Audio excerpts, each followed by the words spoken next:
તારીખ 11/6/1986 બુધવાર સાંકરી।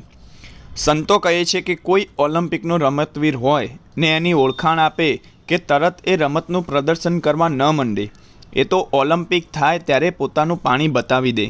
સ્વામીશ્રી પ્રમુખ બન્યા ને તે જ દિવસે વાસણ ઉટક્યા। એ પ્રસંગ જ્યારે સાંભળીએ ત્યારે આ વિધાન થોડું વિરોધાભાસી જરૂર લાગે, પરંતુ જે સહજ ગુણો હોય છે એ નિરંતર દેખાતા જ હોય છે।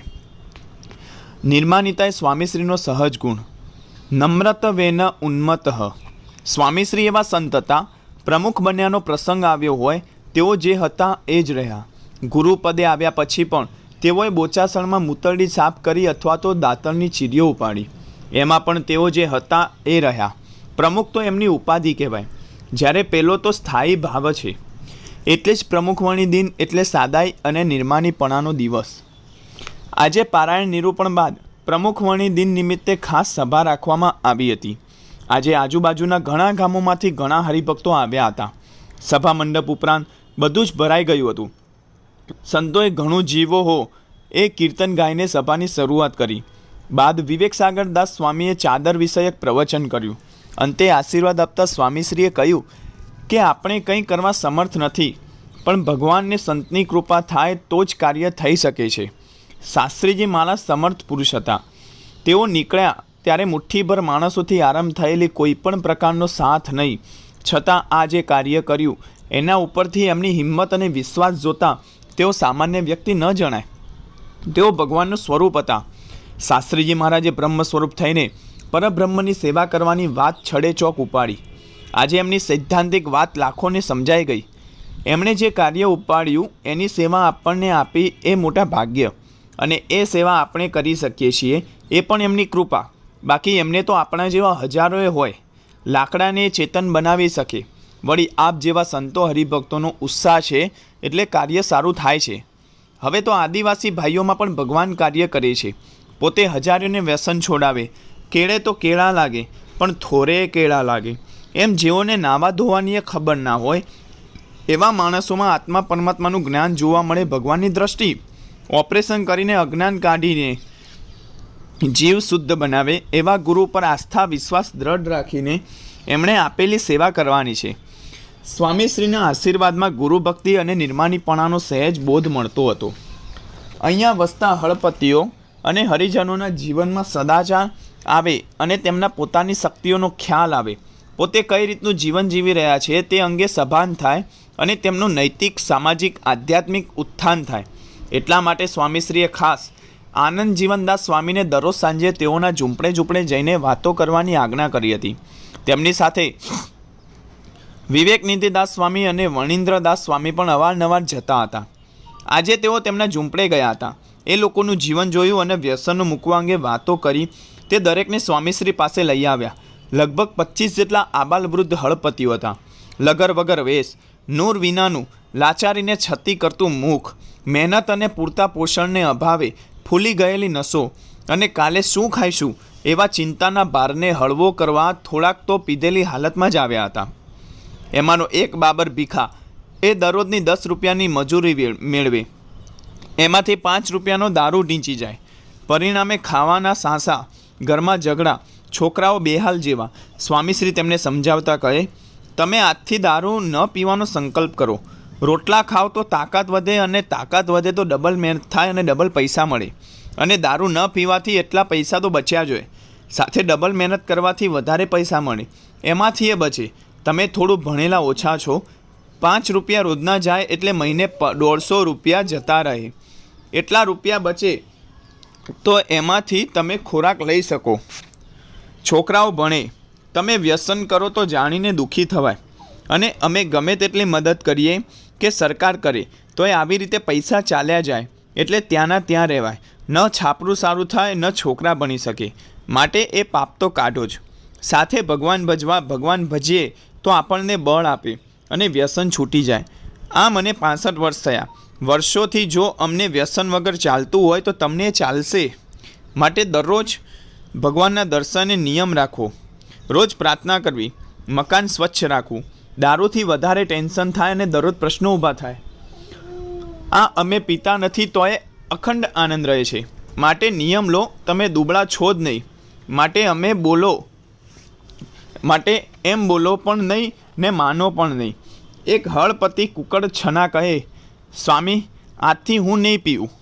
આ સાંભળી સ્વામીશ્રી ખૂબ રાજી થઈ ગયા અને જોરથી ધબ્બો મારી આશીર્વાદ આપ્યા. ત્યાર પછી બાબર ભીખાને કહે, તમે ભણેલા છો, 83 મૂકો, ખોટા ખર્ચા છે માટે મૂકો, મનથી મૂકો. મરણ્યો ઉપાય જ કરવાનો છે. દારૂ વગર મરી જશો તો અમારી જવાબદારી. જાઓ. ઘડીક શિથિલતા બેચેની થઈ જશે પણ પછી કાયમી શાંતિ થશે. બાબર ભીખા ઊભા થયા અને કહે, આજથી જો હું દારૂ પીઉં તો મરી જઉં. સ્વામીશ્રીએ તેમને વર્તમાન ધરાવ્યા. એટલા કેફમાં હતા કે ખુરશી ઉપર ગાતરિયું પડ્યું રહ્યું અને પોતે ઊભા થયા. બેઠેલા બધાની પાસે નજીક જઈને વર્તમાન ધરાવ્યા. સૌને પ્રસાદીની લાડુળી આપી. જીવન મીઠું મધુર બનાવવાનો મંત્ર આપ્યો. સૌને વ્યસનોની બંદીમાંથી મુક્ત કર્યા અને મંદિરે જમાડવા મોકલ્યા. કુકડ છના વગેરે તો કહે, સ્વામી મને હવે તો એક જ નામ આવડે છે, એમ કહીને ધૂન બોલવા લાગ્યા. સ્વામિનારાયણ સ્વામિનારાયણ. ત્યારબાદ સ્વામીશ્રી મંદિરે પધાર્યા. સભામાં આવતા હતા ત્યાં રસ્તામાં 10-15 ભરવાડોને જોયા એટલે એ સૌને પણ બોલાવ્યા. ધર્મશાળા તરફ જવાનો રસ્તો હતો, ત્યાં શેરડીનો વાડ હતો, ત્યાં જ સૌને બેસાડ્યા. પોતે પણ સામાન્ય ખુરશી ઉપર બેઠા અને 20-25 મિનિટ સુધી વ્યસન મુક્તિની જોરદાર વાતો કરી. બધાને વ્યસનો છોડાવ્યા. ત્યારબાદ સભામાં પધાર્યા. તારીખ 12/6/1986 ગુરુવાર સાંકરી. આજે આનંદ જીવનદાસ સ્વામી બીજા 20-25 જેટલા હળપતિ ભાઈઓને લઈને આવ્યા. સ્વામીશ્રી તેમને સંબોધીને કહે, ભગવાન દયાળુ છે, તે આપણું કામ કરે છે. આપણે જો ભગવાનને ભૂલીએ તો આવી રીતે વરસ આગુ પાછું કરી નાખે. ભગવાન આપણી બધી જ રીતે સેવા કરે છે તો આપણે પણ એમની સેવા કરવી. ભગવાનને મીઠું સાકર જેવું પાણી આપ્યું છે તો એ મૂકીને જાતે ઊભું કરેલું કડવું પાણી ન પીવું. એ પાણી પીશું તો આ પાણી વગર તો ચાલશે જ નહીં. અને ખોરાકમાં માંસ લઈએ તો હિંસા કહેવાય. આપણા છોકરાને કોઈ કાપે તો કેવું લાગે? એમ એ જીવત છે ને, એમણે પણ ભગવાને બનાવ્યા છે ને કૂકડા, બકરા, ગાયો વગેરે પાલકની ભાજી ખાઈને તાકાત મેળવે છે. તો પછી આપણે શું કામ સાકાર કરીને તાકાત ન મેળવવી? આપણે ભગવાનનો નશો કરવો અને મહેનત કરવી તો ભગવાન ભૂખ્યા નહીં સુવાડે. પશુએ મહેનત કરે છે તો ભગવાન એનું પૂરું કરે છે. તો આપણે તો સૌથી વિશેષ છીએ. બુદ્ધિ આપી છે માટે મહેનત કરશું તો આગળ વધાશે જ. એદી થઈને પડી રહીશું તો કશું જ નહીં વળે. સત્સંગમાં પણ આવવું. તમારે ખેતી ખરી? હળપતિઓ કહે, ના, કણબીને ત્યાં કામ કર્યા કરીએ. સ્વામીશ્રી કહે, ઘરમાં બધા જ મજૂરી કરે? તેઓ કહે, બધા જ કરે. બૈરાઓ છાણ વાસિંદુ કરે, નીંદવા જાય.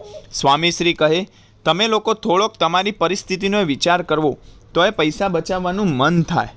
ખોટો ખર્ચો બચી જાય અને તાકાત આવે. 5-10 રૂપિયા બચાવતા બચાવતા વ્યવહાર સુધરે. ભગવાન પર પૂરી શ્રદ્ધા રાખીને નિયમ પ્રમાણે જીવન કરવું અને વ્યસન મૂકવા. આટલું જ કરો તો તમારા જ પૈસે તમને લાભ. સ્વામીશ્રીનો વાઘ પ્રવાહ એક ધારો ચાલુ હતો ત્યાં સરપંચ શ્રી સોમાભાઈ આવ્યા. તેઓ પણ એ જ જ્ઞાતિના. સોમાભાઈને સંબોધતા સ્વામીશ્રી કહે, ભગવાનની દયાથી તમે સરપંચ થયા. સરપંચ ગામનું સારું કરે, ગામની સગવડ સાથે સાથે બધાનું જીવન સારું બને અને વિકાસ પણ કરવાનો છે. જીવનમાં ખોટા ખર્ચાઓ થાય એ બંધ થવું જોઈએ. સંતને કોઈ ભેદભાવ નથી. તમે ભજન કરતા હો તો તમારે ત્યાંય બેસે અને આવે ત્યારે ભેટ આપવી પડે એવું પણ નથી. હાથ જોડો એટલે બહુ થઈ ગયું. તમે લોકો દારૂ, માંસ, જુગાર મૂકી દો, એ અમારે મન મોટી ભેટ છે. આ બધું જીવનમાં હોય તો ગઢવી ક્યાં ગયા હતા? તો કહે, ઠેર ના ઠેર. એમ ગમે તેટલું કમાઈએ તોય ત્યાંના ત્યાં રહેવાય. માટે તમારે મૂકવો અને બીજાને મૂકાવવો એ તમારી ફરજ છે. તમારા છોકરાઓની ઉકાઈમાં અમારા ગુરુકુળમાં છે ત્યાં મૂકો.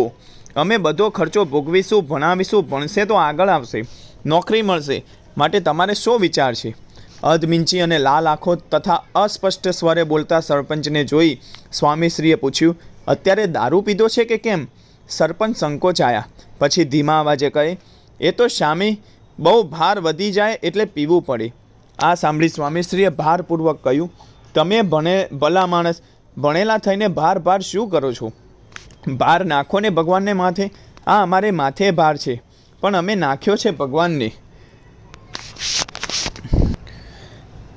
એ એની મેતે સંભાળે છે, અમને કંઈ લાગતું નથી. માટે તમારે ભાર લાગે ત્યારે ભગવાનને પ્રાર્થના કરવી, એ મદદ કરશે.